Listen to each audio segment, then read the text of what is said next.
한국은행이 어제 15개월 만에 기준금리 인상을 단행하면서 우리 지역 부동산 시장에도 큰 변화가 예상되고 있습니다.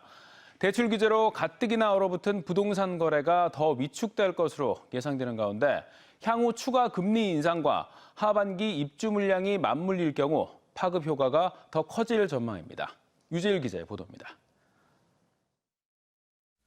지난 6월 대전의 주택 매매 거래량은 2천여 건으로 6천 건을 넘겼던 지난해 6월에 비해 70% 가까이 줄었습니다. 전문가들은 기준금리가 인상됐지만 0.75%로 아직 낮은 수준인 만큼 당장의 집값 하락보다는 거래량 감소 효과가 더 클 것으로 내다봤습니다. 특히 대전은 지난해 규제 지역 지정과 대출 규제 등으로 급등한 호가를 받쳐줄 추경 매수가 실종된 상황에서 이번 금리 인상으로 거래량이 역대 최저치까지 떨어질 가능성이 높아졌습니다. 여기에 추가 금리 인상이 예상되는 11월부터 내년까지 10,000세대가 넘는 아파트 입주가 예정된 것도 집값 하방 압력으로 작용할 전망입니다.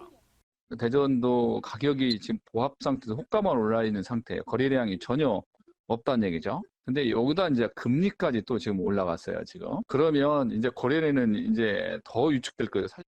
지난 6월부터 아파트 가격이 하락세로 돌아선 세종 역시 금리 인상으로 침체가 당분간 이어질 가능성이 높아졌습니다.